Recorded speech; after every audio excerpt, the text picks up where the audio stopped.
The fastest way to kill your belly fat for women. Over the last decade, I've undergone many transformations, 5 to be exact, of my own, going through a bulking phase and a cutting phase to become a professional natural bodybuilder. I did that this year as a medical doctor, and during this time, I've had the privilege of coaching both men and women. Recently, my mom, 59 years young, lost over 30 pounds with these 5 simple steps. My mother-in-law lost over 20 pounds, 53 years young. We've seen incredible transformations with clients like Sandra.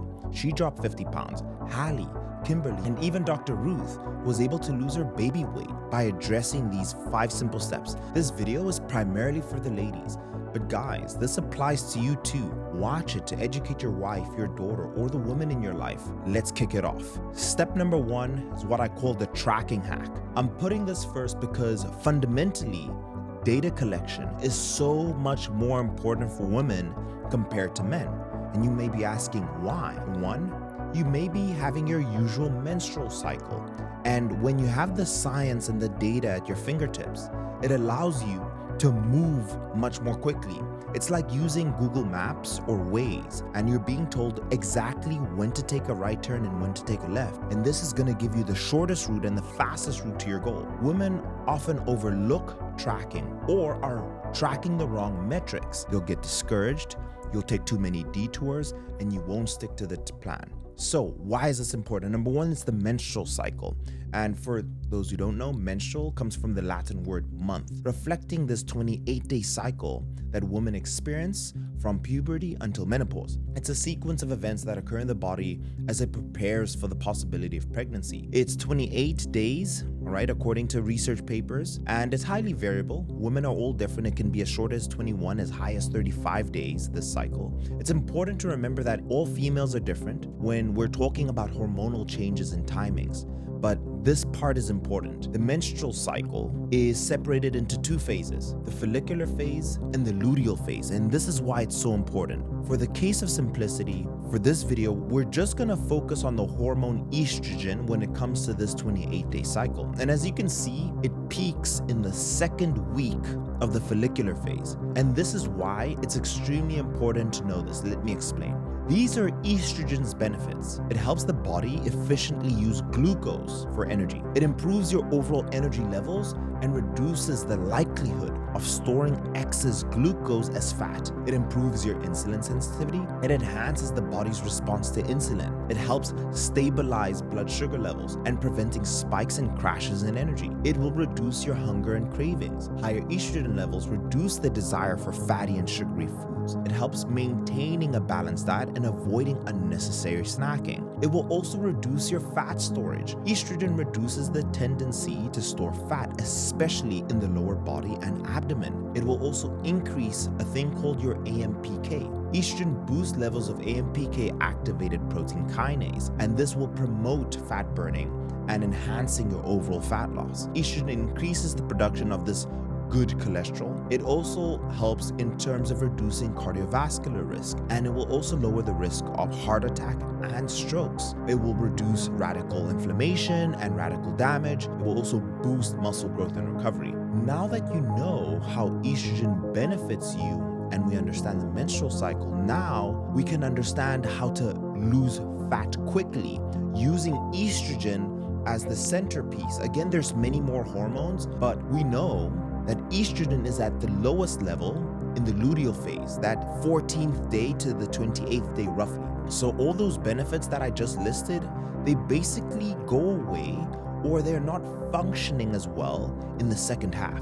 So you need to know these 5 steps that I'm going to share with you so that you can lose the fat quickly. What I also have to add is we have to take into consideration perimenopause and menopause. So you may be asking, okay, Mike, what is perimenopause? It's also known as the menopause transition. Now, this is the woman's ovaries gradually starts to produce less estrogen. Again, the big player here. And this perimenopause will last until menopause, the point where the ovaries stop releasing its eggs and estrogen is at its lowest. And it typically starts in a woman's 40s, but it can begin as early as a woman's mid-30s. And you may be saying, okay, do I have perimenopause or not? So these are some of the symptoms. Irregular periods, your cycle can be longer or shorter than usual. You may notice your flow is heavier or lighter. Maybe you're having some symptoms of hot flushes, maybe night sweats. Breasts may be a bit tender. Your mood is swinging a bit more. Maybe you're feeling fatigued. My mother-in-law was feeling a lot of this. She was having difficulty sleeping. This was causing weight gain, her hair thinning. Anxiety or depression is something you can feel as well, but it may be just some of these symptoms. It can be all of them. But this is why tracking is so important. And these are the exact tools we want to be using. So the best way to track your progress is to use combination of tools, namely body measurement. Okay, so you're using a tape measurement? Exactly. Okay. Second is using physique photos. Okay, And third, the scale. okay. So making a conclusion out of the three every week is what gives you a more clear conclusion on what has happened to your body. You know, we want to see the scale going down, which we completely understand. It's nice to see that number go down. What I was trying to tell her is that, you know, this process isn't necessarily about weight loss, because we're not just trying to lose weight. We're not trying to lose muscle mass. We are specifically trying to, in her case, was trying to lose fat. Taking her from week 1 to week 10, as I said, small difference on the scale. However, we did a DEXA scan to start. The change in the DEXA scan, it was one of the best results I've ever seen in the DEXA scan. You know, we dropped about 7% body fat. We put on muscle mass everywhere. Her pictures changed. She lost visceral fat. So super, super important changes. With these 4 tracking metrics, these are the best. You will make smart, informed decisions that will save you from months and months of detour and the giving up moments and waking up and feeling discouraged and also just moving through pain. Step number 2, I call the nutrition hack. Abs are made in the kitchen. This statement stands the test of time, and I'm going to tell you exactly what to eat and how to eat it and when to eat it, and this will help you lose your belly fat as a woman so much faster. Men, you can apply the same, but watch this video until the end because I'm gonna give you a meal plan and I'm gonna give you a training plan to follow as a woman. So let's first talk about when to eat. The first thing I want to do for women is the concept that I created called progressive fasting. This balloon here represents your stomach, and the fluid inside is the calories consuming on an empty stomach, right? This is what your stomach looks like. That's 2.5 fluid ounces. On the complete opposite spectrum, this is about 35 fluid ounces, and this is your stomach full. Here is what I call progressive fasting, and it just shows the volume of stomach depending on how many hours you've been fasting. We start off with a classic 12-12. I want you to do this in week 1.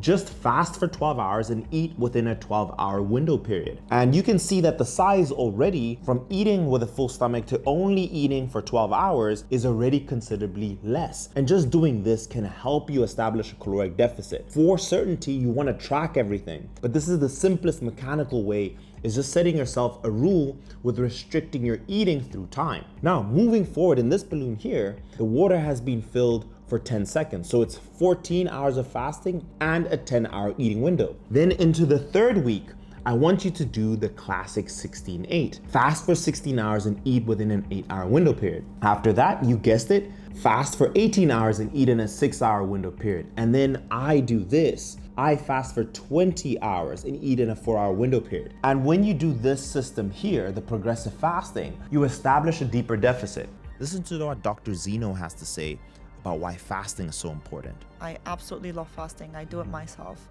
And why it's really, really important for menopausal women or perimenopausal women even is when you get to that stage, your estrogen level declines. And that means your insulin sensitivity is affected. So with fasting, you can actually increase your insulin sensitivity. So that's why I love to always implement that with my women clan who are menopausal. The nutrition side of things, your body will digest carbohydrates a lot easier. So if you are eating a more carbohydrate rich diet, it's a lot easier to feel like you're getting through it and utilize that for energy when your estrogen's high, whereas it becomes the opposite sort of when we get into that luteal phase. As estrogen levels decline and the progesterone levels increase, then we're sort of getting the decrease in GI motility. You're feeling a little bit more bloated. It's harder to eat like those high carb meals. And before I tell you what foods to eat, it's important to understand how your body reacts to these foods. Research indicates that estrogen will reduce your hunger. It will increase leptin production, a hormone that helps with weight loss by curbing appetite, enhancing exercise motivation, and boosting metabolism and mood. Think of leptin as your body's internal coach, motivating you to stay active and eat less. However, as estrogen levels drop after ovulation into that luteal phase 2 weeks after, that coach goes quiet, leading to increased hunger and craving. Estrogen also boosts serotonin and dopamine, which help control appetite. When estrogen levels fall, these hunger-controlling chemicals drop too, making you crave carbs much more, like you're seeking these comfort foods during a tough time. Additionally, progesterone rises in the luteal phase, further increasing your hunger and reducing insulin sensitivity, and this will lead to mood swings and energy dips. Imagine progesterone as this mischief maker that's happening in the luteal phase, disrupting your body's balance. Hence, high estrogen levels during the follicular phase promote fat burning, while low estrogen levels in the luteal phase increases cravings and fat storage. See what Dr. Zeno has to say about when to start your diet. Should they start at day 1 of menses, or should they start right in the middle at ovulation? Yeah, I think late follicular phase, so second week of their menstrual cycle, is the best time to start, just because that's when estrogen starts to increase, and that's when testosterone is also slightly starting to increase. So I would say second week is the best time to start. So how to use this to lose fat fast? So start the diet in the follicular phase, right? The week of your period. Dr. Zeno says start at week 2, but I would say day 3, day 4, day 5 of bleeding, any time in this range. Why? You'll have low appetite, you're probably bloated and experiencing cramps, you're usually not as hungry, right? And for the first 2 weeks of your menstrual cycle, it will be smooth sailing, right? You can also schedule your cheat meals or restaurant outings during your follicular phase, when you're less likely to overeat or turn a cheat meal into cheat days or a cheat week. And in your luteal phase, right, of course, be more meticulous with your meal planning. You'll likely want to overeat, and a meal plan can help you stay on track. Keep healthy foods stocked. Make sure your fridge and pantry has nutritious foods. Prepare meals in advance. Maybe do a barbecue. Weigh your ingredient foods, weigh in meal plan ahead of time, especially if you're thinking of, eating outside of your house. And maybe also plan a diet break. Eat at maintenance during the late luteal phase, that week of your PMS. And if you ladies are finding this information valuable, I have so much more women-based content I'm gonna share. Leave the video the like. That's all I ask. Also, if you're a lady and you've been struggling to lose weight, the weight has been coming up actually, and no matter what you do, no matter what training plan you follow, the weight isn't falling off, I highly recommend booking a call with us to be able to work with myself, Dr. Zeno, and Coach Max. It's the first link in the description of this video. The ladies we work with are typically 35 years of age and older, and you're maybe dealing with some of these symptoms that I mentioned. You finally want to be able to lose your belly fat, improve your brain fog, improve your sleep, and we can guide you through that entire process through a unique proprietary mechanism I created called the DNA sequence. We help men and women lose the belly fat for good and be in better shape permanently. If that's you, go into the description of this video and fill out the application to work with myself and my team of doctors. We are a premium product, but we do guarantee results. And if you've been on the fence, now is the time.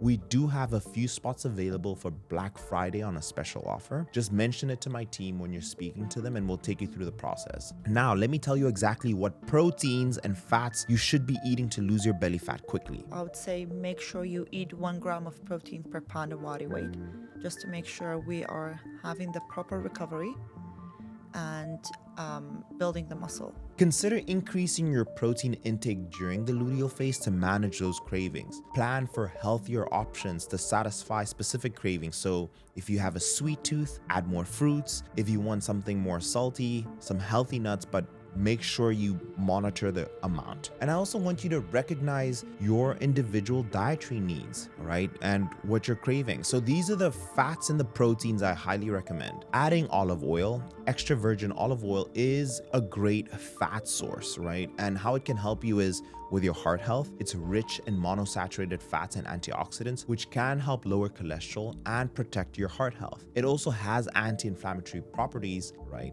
But monitor the amount of fats that you use in your food. Track the fats because it's so easy to overeat. I also want you to add more fish and seafood into your diet. Fatty fish like salmon, mackerel, sardines, and other seafoods are great for women, right? Because they have the omega-3 fatty acids. This will help with your weight loss. It will help with the inflammation. It will help with your mood. And it's also rich in protein, which is important for muscle maintenance and overall health. I highly recommend chicken and turkey as another source of protein, right? And the benefits for women going through menopause is that it can help maintain and repair muscle tissue. It has B vitamins. It helps with your energy metabolism and your neurofunction. And some dairy choices, low-fat yogurt, cheese, milk are amazing ones, or any plant-based alternatives like almond milk or soy. And why these are amazing is that it's amazing for calcium. We need this. Listen to what Dr. Zeno has to say about calcium and vitamin D. And that's important for your bone health. Also have a look at what Dr. Zeno has to say about probiotics and fermented dairy products like yogurt. Perimenopausal or menopausal women, I would say, is vitamin D3 with K2. Okay. Just because of the risk of osteoporosis as they're at that stage. And for calcium, I would just say it's better to have them through food than to be taken through supplements. There are a lot of controversial researches when it comes to calcium supplementation, as they might lead to kidney stones. So yeah, two most important things we want to focus on is to make sure we're getting enough vitamin D3 and enough calcium. So for the calcium, I would say it should be taken through food, and for vitamin D3, mainly the sun. And if you're not living in a very sunny country, I would say you need to supplement it with vitamin D3 and K2. And also, just a bonus, adding herbs and spices into your food like basil, oregano, thyme, turmeric. They're amazing antioxidants. They reduce oxidative stress, and they can help with symptoms like joint pain. Carb practice. Yeah, so if a client is above 45, I normally, especially if they're like overweight, I would normally assume they might be pre-diabetic and they might have hyperlipidemia. So what I do is I like to include food that have low to medium glycemic index. Those are the food that causes the least amount of insulin spike in your body. For example, replacing things like having white rice every day with having sweet potatoes on most of the days. Having cornflakes in the morning with having oats in the morning. So that's substitution, right? Yeah. Okay. So exactly. So picking even the right fruits with lower GI, the right type of bread, the right type of rice. That's on the side of carbohydrate. So what is glycemic index or GI? It's a scale that measures how quickly carbohydrate foods are broken down and glucose released into your blood and raising your blood sugar levels. And the foods are ranked from 0 to 100, and the numbers causing spikes in blood sugar. So why is this important? Controlling your glycemic index or your GI of your foods can help you maintain stable energy levels. It will help you with fat loss, and it will improve your overall health. So high GI foods cause rapid sugar spikes, which can lead to energy crashes and increased fat storage. Right? So what happens is too much sugar in your blood, your body's like, okay, store it, just put it as fat. On the other hand, low GI foods release the energy slowly, the glucose slowly. It will keep you fuller for longer. It will stabilize your mood and appetite. Okay, so let's break it down with a few examples. So a high GI food is like white bread, French fries, watermelon, and these usually rank between 70 to 100. These foods should be consumed in moderation if your goal is weight loss or maintaining your blood sugar. Medium GI foods are examples like whole grain breads, bananas, brown rice, and they fall between 50 to 70. And these are amazing for fueling your workouts or part of a balanced meal plan. And then the low GI foods like dark chocolate, 70% cocoa, berries, right? Blueberries, raspberries are between that 10 to 30. These are powerhouses for long-term satiety and better sugar control. And then you have the ultra low GI foods like vegetables, hummus, mushrooms. They rank between 0 and 10, and these should be staples in your diet. To build a sustainable nutrition plan, focus on incorporating more low to medium GI foods like Dr. Zeno said. Step number 3, training hack. Simply think of your muscle like this. The more muscle you have, the bigger engine size you have, and you'll be able to go quicker and faster. My ladies who had muscle and focused on building muscle lost their belly fat so much more quickly because muscle burns more calories at rest. Something that I always like to allude to is men generally have more muscle tissue than women. Muscle burns more calories than fat. So the more muscle tissue you have, the more calories you're going to be burning. First 2-3 days of your menstrual cycle is when you have a very, very low energy, probably some pain and a heavy flow. So that isn't the best time to be doing anything high intensity. And then we have the second and third week. These are the best time to be pushing yourself, because the estrogen starts peaking. And on the 14th day, which is like the final day of the second week, is where your testosterone is peaking. Again, this is the best time for you to be pushing the weight at the gym, for you even to be doing like a 1 rep max to put on weight and challenge yourself. The fourth week, the start of the fourth week is not that bad, but after that, the estrogen level starts going down again. Yeah, so that's when you prepare yourself for another month. What apps do you use, Dr. Z, to track cycle? Do you know, Coach Period Max? tracker, mine is called. Yours is Period Tracker. Which one do you recommend? My partner uses an app called Stardust, which is quite nice because she can share it with me. So Okay. I know sort of what's going on, yeah. Cool. It's called Stardust. Stardust, yeah. Great app. Okay. The ones I've read is Flow, FLO. Flow, yeah. And the second one is Q. Q. You're right. First protocol, Resistance. resistance training is Heavy. exactly. Second protocol, I would say increase your activity simply just by counting steps. Especially with women who are postmenopausal. So there's an increased activity in something called your osteoblasts. Basically, it leads to more brittle bone. It breaks down your bone a little bit more.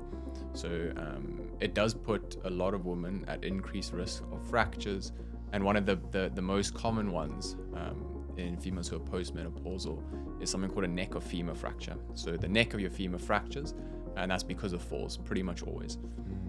Being consistent with your resistance training not only is going to help strengthen your joints, keep your bones, and regulate your osteoblast activity, it's also going to be improving balance, improving proprioception. What's the path of training? Like what should they focus on?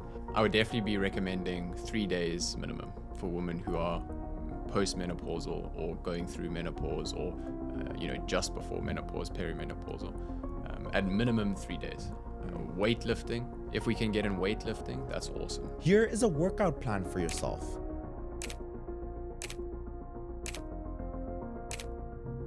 Step number 4 is the moving hack. What I want all of you ladies to do right now, it doesn't matter what age you are, pop open your phone and see what your phone says in terms of your overall activity. And it will tell you how many steps you're doing. And that will give you an understanding of what your baseline has been. And let's say you're at 6,000. Just set the small objective of 8,000 initially. And we find that our clients who actually really adopt this as a lifestyle and sustain this new body is 15,000 steps. Is getting that under the desk treadmill. Dr. Z, I know you're big. I'm big on going to walk outside, but I always just say under the desk treadmill just so we can scrap the excuses. I don't want to hear it. Yeah. But walking outside, getting that vitamin D especially important to prevent that osteoporosis you can be dealing with. So getting sun. Walking will add fuel to the fire. It will keep your insulin low because your glucose is going to be used up because you're walking all the time, and it will keep your blood glucose even lower, especially as your estrogen fluctuates, right? We know when your estrogen is low, your body isn't as sensitive to glucose, but because you're walking, your body will use up more of that glucose more efficiently. So walking is one of those things you can do more, especially in that luteal phase right? To speed up fat loss so you don't have that second part of your strategy hurting you. With our woman like Trish, we're doing a step challenge right now and she's beating me. She's doing 15,000 plus steps. And that's what I consider the golden zone for fat burning for women in my experience with the clients that I see. So if you're a beginner, open up your health app, check where you are. You might see on average you've done 6,000 over the last week. Add 2,000 more steps and that will increase your steps more. Again, 15,000 is the golden zone, but work your way up. Step number 5 is the recovery hack. Quality sleep. Chronic sleep deprivation can lead to a lower metabolic rate. Sleep duration and quality should be considered important, especially with these modifiable risk factors and improving your metabolism. Extensive evidence demonstrates that short sleep duration and poor sleep quality are associated and decrease your insulin sensitivity, impairs lipid metabolism. It disrupts the regulation of your hunger and your satiety. It will lead to weight gain. It will lead to obesity. There is evidence that sleep disruption will also increase your fat composition in your body and increase visceral fat. So we need 7 hours of sleep minimum and work your way up. My mom was at like 5 hours and a half. We got her to 6 hours. And the first thing we did was the 10-3-2-1 method. So I stopped her having coffee at 12 o'clock because she would sleep at 10 p.m. So 10 hours before bed, I stopped her coffee, which was 12 o'clock. That was disrupting her sleep and making her wake up. 3 hours before bed, no more food. You imagine you are trying to go to sleep, but your body's breaking down all the food you put in there. So 3 hours allows your entire body to be more rested. 2 hours before bed, and my mom was doing this, she was drinking the juices, she was drinking the calorie-filled drinks. She was waking up to go to the toilet multiple times. So we got rid of that habit by stopping 2 hours before bed, no liquids. And if you must, just sip. And then 1 hour before bed, this was so important. My mom is on Netflix. She's on social media. Those dopamine hits and the blue light stopped her from sleeping. So 1 hour before bed, no more blue light exposure, or wear the blue light blocking glasses, but do both.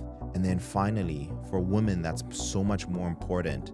For guys, you can get away with it a little bit more, but cortisol, stress is so important. So practices that you can do to improve your stress levels is yoga. So maybe sign up to a few yoga classes. Go on more walks, especially without your phone. Go on walks outside. Meditation, apps like Calm, apps like Headspace are amazing. It's a 10-minute daily investment. And this is one of the first things we need to train your nervous system.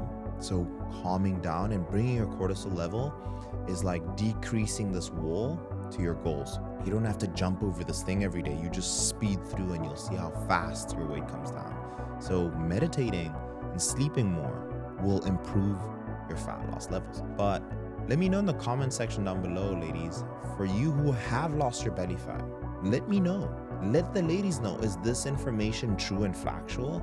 Do you disagree? Because I know if they hear it from me, but they see it from you too, we're not even associated, they'll be more likely encouraged to do these things. So comment down below your journey and if these 5 steps helped you lose your belly fat, and leave the video the like. If you want to work with myself and my team, fill out the application. You'll get a link to book a call and you'll speak to myself or one of my teammates. And I'll see you guys in the next one. Cheers.